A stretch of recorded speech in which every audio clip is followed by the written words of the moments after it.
Вьетнам даяарх инновацийн шин давалгаа Ханой хотоор хязгаарлагдахгүй өрнөж байна. Олон жилийн турш хэрэгжүүлсэн туршилтын төслүүд өнөөдөр ухаалаг хотуудын хөгжил олон технологиг өдөр тутмын амьдралд нэвтрүүлснээр илүү тод харагдах болжээ. Тухайлбал Дананг хотод эдгээр өөрчлөлт онцгой мэдрэгдэж, оршин суугчид нэг төвшөлтөөр үйлчилгээ мэдээлэл авах боломжтой байна. Цус хотод шинээр ирсэн оюутнуудын хувьд өмнө нь танил бус гудамж байршлаг болоход хүндрэлтэй байдаг. Харин одоо хэрэглэгчид хүнээс чиглэл асуухын оронд Дананг Smart City application ашиглан хэрэгтэй зүйлээ хурдан олж болно.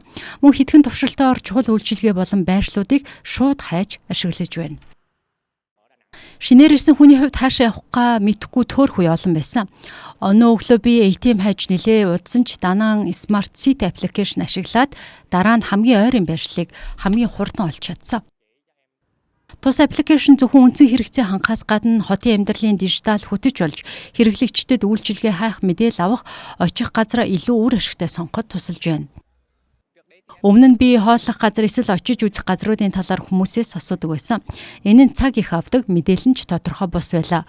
Одоо аппликейшнээр хайлт хийхэд илүү амар болсон. Үн ажиллах цаг зэрэг мэдээллийг хүртэл харуулдаг.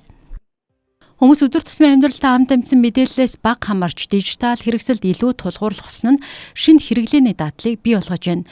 Баримт бичгээ онлайнаар илгээх, төрийн үйлчилгээ авах, автомашины зогсоол, нийтийн бие засах газар, жуулчдын сонирхдаг байршлуудыг хайж болох зэрэг өдөр тутмын хэрэгцээг технологи илүү хэлбэр болгожээ. Оршин суугчдын санал хүсэлт болон төрийн үйлчилгээтэй холбоотой мэдээллийг систем маш хурдан боловсруулдаг. Энэ нь захиргааны үйл ажиллагааг түргэсгэхэд чухал нөлөө үзүүлж байна. Мөн үер усны аюул зэрэг сэрэмжлүүлэхийг системээр дамжуулан цаг тухайд нь хүргэдэг.